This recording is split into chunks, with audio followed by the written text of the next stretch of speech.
উম্মতের কেমন বেহাল দশা হবে, উম্মত এমন হয়ে যাবে হাত্তা তাদতরি বালিয়াতু নিসাই দাউসিন, কোমর দুলায়া মহিলারা নাচবে। নাচেনি? সারা বাংলাদেশে নাচলো, রয়্যাল ডিস্ট্রিক্টে এই নোয়াখালীতে নাচে না। আপনারা এই নোয়াখালীতে যা মনে করেন, সারা বাংলাদেশে আলেম তৈরির কারখানায় নোয়াখালী। মস্কারি মনে করিয়েন না মিয়া। আমার জীবনে ৬০ জন উস্তাদ, এক মাদ্রাসার ভিতরে ৩ জন, আরেক মাদ্রাসায় গিয়ে পাইছি একজন। কয়জন হয়? আমার জীবনে ৪ জন উস্তাদ ছিল এই নোয়াখালী, যাদের কাছ থেকে আমি শিখছি। এমন কোন জায়গা নাই। কোথায় আমার বাড়ি? সেই নরসিংদীতে। হিয়েনে চলে গেছে, ইয়েনের লোক। এই যে আমি নোয়াখালী ভাষা কই কেন, এই হুজুরের কাছ থেকে শিখছি। এই হুজুরের পিছে পিছে ঘুরতাম, কইতাম হুজুর আন্ডার লগে লগে আরে লই যা। হুজুর কইতো ঠিক আছে চল। হুজুরের শের লিখে দিত, মুখস্থ করতাম। শের লিখে দিত, মুখস্থ করতাম। চিন্তা করেন, এই নোয়াখালীর লোকেরা সারা বাংলাদেশের মানুষকে কোরআন শিখাইছে। জোরে কোন আল্লাহু আকবার। এবার এই মুসলমানদেরকে বলি, আজ তাকায় দেখেন গড়ে গড়ে এখন মেয়েরা নাচে, ঠিক নেই? স্কুলের সাংস্কৃতিক অনুষ্ঠান হয়, নতুন বৎসর শুরু হয় ধুমধারাক্কা নাচ দিয়ে। রূপবানে নাচে কেন? ইংলিশ সরম বরং কিছু আসেনি। এই কোমর শব্দটা উচ্চারণ করতে আজকে থেকে ৩০ বছর আগে রূপবানে নাচে কোমর দোলায়, এরকম গান গাইলে মানুষের জুতা দিয়ে ফিডি গাল লাল করি বলে ধরবে না। বেয়া সরম এ কথা কেন কইলি? তোর ইজ্জত সরম করে গেল। আমরা নিজেরা দেখছি পুরা রিক্সা শাড়ি দিয়ে পেঁচায় আমার নানি, আমার খালা, আমার মা এক বাড়িতে না আরেক বাড়ি যাইতো। নিজের বাড়িতে নানার বাড়ি গেলে পুরা রিক্সাওয়ালার আগে আনতাম, আপনি আন বাড়ি, আজকে আম্মায় যাইব। ঠিক আছে, আসছে। আসার পরে পুরাটা রিক্সাটার এক শাড়ি দিয়ে পেঁচাইছে। এগুলো নোয়াখালীতে ছিল নি? আরেক ছিল নি কয় আবার হোলাইনে দেখছেন নি? মুরব্বীরা দেখছেন নি? আচ্ছা কে কে দেখছেন একটু হাত তুলে তো চাই। হায় হায় হায়, জোন হোলাইন কেন্দ্রে চাইতেছে। কি কয় এগুলি? কি মানুষ আছে? সেই যুগে পরক্রিয়ার কোনো ঘটনা ঘটে নাই। এখন এত আধুনিক হয়ে এক চোখের ভিতরে আইলেনা, আইশ্যাডোর আইলেশ, কত রকমের হাবিজাবি আপনি কিনে দিলেন। কয়দিন পরে দেখেন এই হেতি আর আন্নের ঘরে নাই, আরেকজনের ঘরে চলে গেছে। ঠিক কিনা বলেন? ফিতনার জামানায় ফিতনা শুরু হয়ে গেছে। নবীজির একটা হাদিস আপনাদেরকে শোনাই। কয় নাম্বারটা শোনাই দিয়েছিলাম? জোরে কোন। এবার 6 নাম্বারটা শোনেন। কষ্ট হয়ে যাননি সবার? আর অল্প কতক্ষণ? না না, সারা রাত চলতো না বাস। আর কি এরকম এলেম আছে আপনার কাছে? কেন মনে হইল? আমি যে আয়াত ধরছি এই আয়াতের সপক্ষে কোরআনের কিছু আয়াত, কিছু হাদিস দিয়ে ব্যাখ্যা করি। আমি আমার মতো চলে যাব, আপনারা বাড়ি যাবেন, নিয়ত করবেন আজকের দিন সোজা হবে ইনশাল্লাহ। তো কয় না একজনে চলে যাব, আপনি চলে যাবেন না? হায় হায় হায় রে, এত কইও বইতে পাইলাম না। আইবেন না যাইবেন? না না, এই দেখাইছে, ঠিক আছে মাশাআল্লাহ। না দেখাইছে, ঠিক আছে হুজুর আইতেছে। এবার একটু আমার দিকে তাকাই কর। এই দুনিয়ার ভিতরে আল্লাহর হাবিব বলেন, ইন্নাদ দুনিয়া হুলওয়াতুন খাদিরা, চাকচিক্যময়। ফল খেতে যেমন দেখতে সুন্দর, খেতে সুন্দর, বড় সুমিষ্ট। দুনিয়াটা এমন সাজানো গোছানো। ওয়া ইন্নাল্লাহা মুস্তাখলিফুকুম ফিহা ফায়ানজুর কাইফা তা'মালুন। আল্লাহ নিজে আমাদেরকে পাঠায় দেখতে থাকেন এই দুনিয়াতে কি কি করতেছেন।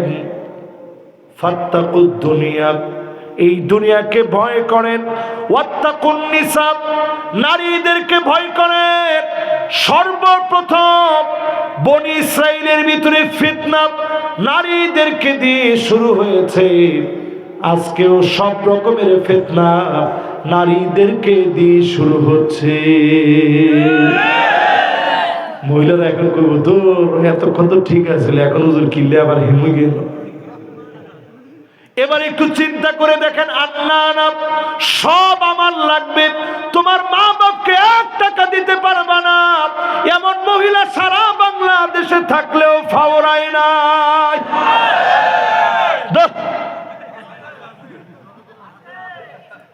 অধিকাংশ যেগুলো বিয়ে করে না সেগুলাই কইছে আছে, আর যেগুলো বিয়ে করছে মাথা নিচের দিকে দিয়ে রাখছে হুজুর নাউজুবিল্লাহ, এ বেডি হুজুর প্রতিদিন মাথা খাই পালায়, দিস না এগুলো মধ্যে মাথা শেষ।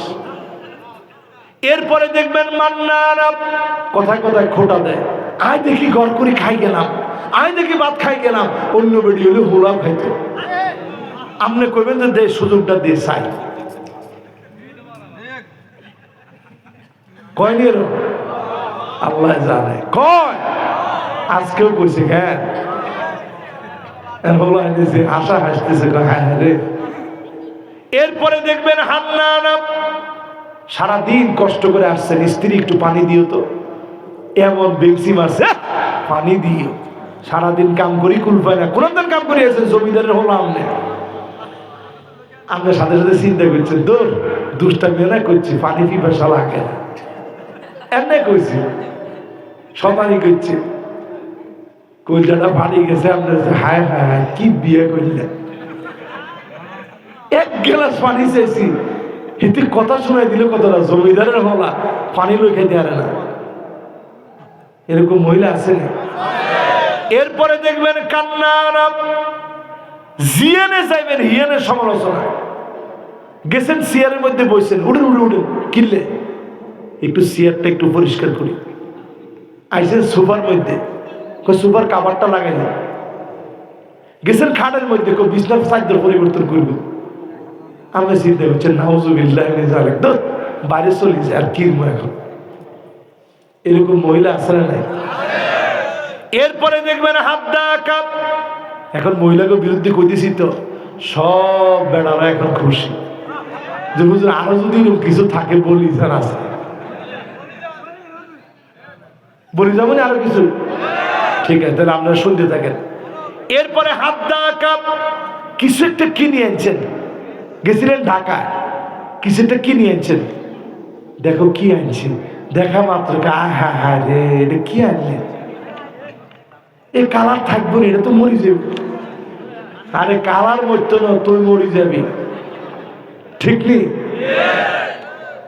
এরপরে আপনি চিন্তা করেন এমন মহিলা বের হবে বাররাকা, কথায় কথায় স্বামীর সঙ্গে তর্ক যুদ্ধ করবে, এমন মহিলা আছে না নাই? এরপরে দেখবেন সাদ্দাকা, এমন মহিলা বের হবে স্বামীর গায়ে হাত তুলতে দেরি করবে না, লাঠি নিয়ে পিটাইতে পর্যন্ত দেরি করবে না, আছে না না? এটা তো চুপ থাকতেন হুজুর, আমরা নোয়াখালীর লোক, ইচ্ছা খারাপ হই নাই আমি, এখন ফিরিনি আসলে, আবার আছে আছে মানে বেড়ায় নিজে ফাঁসাবি দিচ্ছে যে মারিস না, থাক মারলেও তুই ঘরের ভিতরে মার, বাইরে যাতে না যায়, ইজ্জত সম্মান যা আছে সব চলেছে। এই যে হোলাইন আছে কিনলে কইছে, হোলাইন দেখে তো ভাবে কিছু কইতে সটকানা মারে বেড়ি, এই ঘর কি গন্নি বেড়া কি শুরু হয়েছে চিন্তা করেন। এবার একটু বেড়া করে ধরি কে না না, বেড়া করে না ধরলে এত করে বেড়িটা চিন্তা করবো না, হুজুর বিল্লে ওয়াজ শুনতে আসি পুরাটা বিঠা।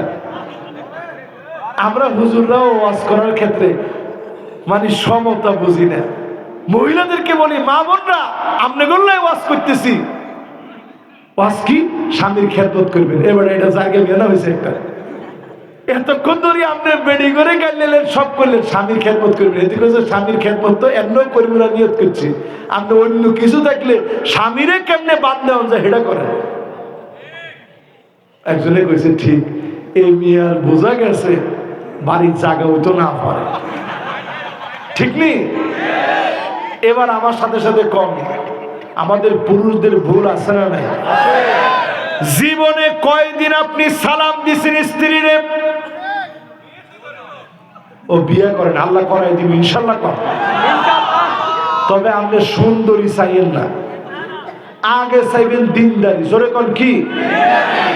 নাইলে কয়দিন পরে দেখবেন সৌন্দর্য শেষ, দিনদারি জিগার নাই, হিগে কয়দিন পরে আপনার বউ নাই, ঠিক কিনা বলেন? এই জন্য মাহফিলে যারা বসলেন সালাম দিবেন আগে গিয়ে, ঘরের ভিতরে ঢুকে পারলে নিজের ঘরটাকে ঝাড়ু দিবেন। মাশাআল্লাহ, এখন বেরিয়ে করবো হুজুরে আর কিছু না করলে তো ঝাড়ুটা তো অন্তত হাতের হাতে উঠে দিস। এটা আমি উঠাই দিই, এটা আল্লাহ রসুল উঠাই দিয়ে গেছে। নবীজি নিজে নিজের ঘরটা ঝাড়ু দিয়েছেন। জোরে করে আল্লাহু আকবার। জুতাটা আমার নবী নিজে মুছতেন। আমি কোন কি হয়ে গেছি?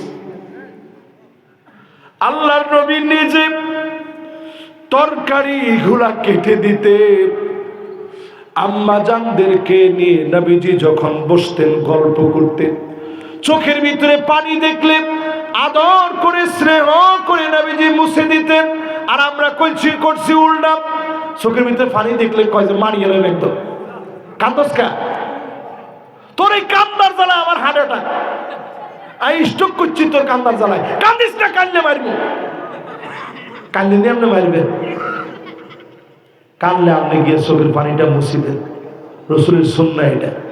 এরপরে যদি মুখ ঘুরায় নেয় আবার মুছি দেন, এরপরে মুখ ঘুরাই নিয়েছে আবার মুছি দেন। কয়বার মহিলা আপনার মুখ ঘুরাই নিব? এক কাপের ভিতরে খাবেন আর আপনি নিজে ওই যে ধোঁয়াযুক্ত ললিপপ খাওয়ার অভ্যাস আপনার, ছিলেন না? কি কথা কয় না কি? এটা খাই গিয়ে আপনি যদি কাপের মধ্যে মুখ দেন, নাউজুবিল্লাহি মিন যালিক, এটা খাইলে তো আরেকজনের ক্যান্সার হয়ে যাবে। কি অবস্থার দুর্গন্ধের ভিতরে। এই জন্য আল্লাহর রাস্তায় এই দুর্গন্ধযুক্ত ললিপপ খাইয়েন না। স্ত্রীর লোক সুন্দর করে কথা বলেন। নবীজি ঘরে যাওয়ার আগে দেখেন কইরে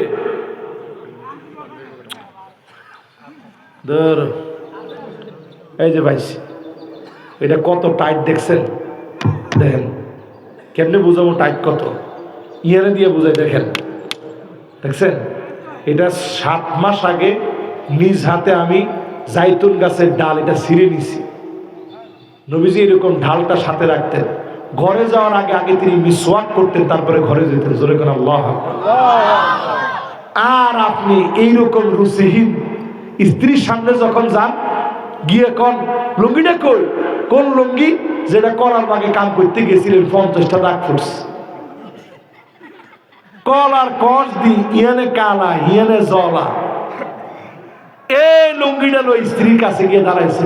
কিচ্ছা লাগে একেবারে পাক্কা কামলার মতো লাগতেছে তোরে, গোলামের হোক। এগুলি শুনবে না, সুন্দর ড্রেস আপ পরবেন। নবীজি বাহির থেকে আসতে নিলে আগে খবর পাঠাইতেন, হযরত আনাসকে বলতেন, যাও তোমার আম্মা জানদেরকে গিয়ে বলো রাসূলুল্লাহ আসতেছে। জোরে করে আল্লাহ। সব আম্মা জানরা রেডি হয়ে থাকতেন, আর রসুল নিজেই সুন্দর ড্রেস আপ নিয়ে যেতেন, আগে গিয়ে সালাম দিতেন, তরকারি খাটতে থাকলে নিজে গিয়ে কেটে দিতেন। নবীজি নিজে ঘরটা ঝাড়ু দিতেন, স্ত্রীদের খবর নিতেন, কাপড় চোপড় নিজে ধৌত করতেন। সব নবীজি জিজ্ঞাসা করতেন কার শরীরের কি অবস্থা, কারোর শরীর খারাপ থাকলে, মন খারাপ থাকলে বসে বসে গল্প করতেন। আর আপনি সব করে আসি টিভির রিমোটটা লই, ঠ্যাঙ্গের ওসে ঠ্যাংটা দিই, হোলাইছি আব্বা কোন সময় আইছেন, রাগ কথা কইছে চাইলে কয়দিন পরে এই হোলা আপনার লগে কথা কইত না, ঠিক নেই? এইবার আসেন প্রিয় ভাইরা আমার, উম্মত আজকে কোন দিকে যাচ্ছে? কটা হাদিস কইছিলাম খেয়াল আছে? ও 6টা শেষ কেন? এবার কয় নাম্বার? মাশাআল্লাহ, লিল্লাহি তাকবীর। 7 নম্বরে প্রিয় ভাইরা আমার, আমি আপনি নবীর উম্মত, আল্লাহর গোলাম। নবী আমার আপনার জন্য অপেক্ষায় থাকবে, কখন আমার উম্মত আসবে। আমার চেহারার ভিতরে গুররান মুহাজ্জালিন মিনাল ওযু, জগজগ করবে ওযুর পানি। নবীজি দেখা মাত্র বলবে, আল্লাহ, এটাই আমার সেই উম্মত। কয় নাম্বার? এবার কয় নাম্বার? 8 নম্বরে নবীজি সেই দিন আমাকে আপনাকে নিয়ে আল্লাহর নবী সেই দিন আমাকে আপনাকে উম্মত উম্মত বলে পরিচয় দেবে। আল্লাহর নবী সেদিন আদর ভালোবাসায় সিক্ত করবে। নবীজি সাহাবায়ে কেরামের সামনে বলতেছে, ওয়াদিতু লাউ রাআইনা ইখওয়ানানা, যদি আমার ভাইগুলোকে আমি দেখতে পেতাম। সাহাবীরা বলে, ও নবী, আমরা কি আপনার ভাই না? আল্লাহর নবী বলে, না না, তোমরা আমার ভাই না। আমার ভাই তো হবে তারা যারা অনেক পরে আসবে।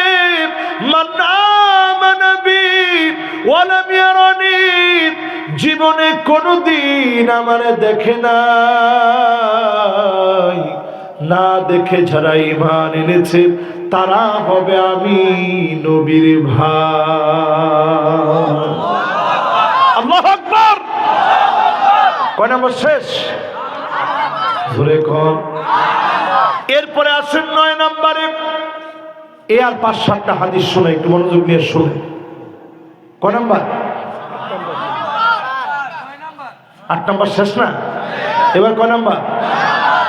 9 নম্বরে পেয়ারা হাবিব বলেন, আমার উম্মত তো এমন হবে যেই উম্মতের দাম আখিরি জামানায় এমন হবে, ফিতনা ফাসাদ সব দিকে ছড়ায় পড়বে। 50 মিনকুম, তোমাদের 50 জন সাহাবীর যেই দাম আখিরি জামানায় 50 জন সাহাবীর দাম একজন মোমেন নবীর উম্মতকে আল্লাহ দান করে দিবে। খুশি না বেজার? নামাজ ছাড়বেন না আজকে থেকে? কত নাম্বার? জোরে কর। 9 নাম্বার শেষ। 10 নম্বরে নবীজি বলেন, এমন সময় আসবে, ইল্লা আলা হুসালাতিন মিনান নাস, অধিকাংশ লোক হবে ধূর্ত, মুনাফিক, বাটপার, আমানতদার পাওয়া যাবে না, নেককার পাওয়া যাবে না। ব্যাংক থেকে লোন নিবে, ফেরত দিবে না, টাকা মেরে দিবে, নামাজের কর কপালের ভিতরে বড় বড় হয়ে যাবে। 2 লক্ষ কোটি টাকা দেশের মেরে দিয়েছে, ঠিক কিনা বলেন?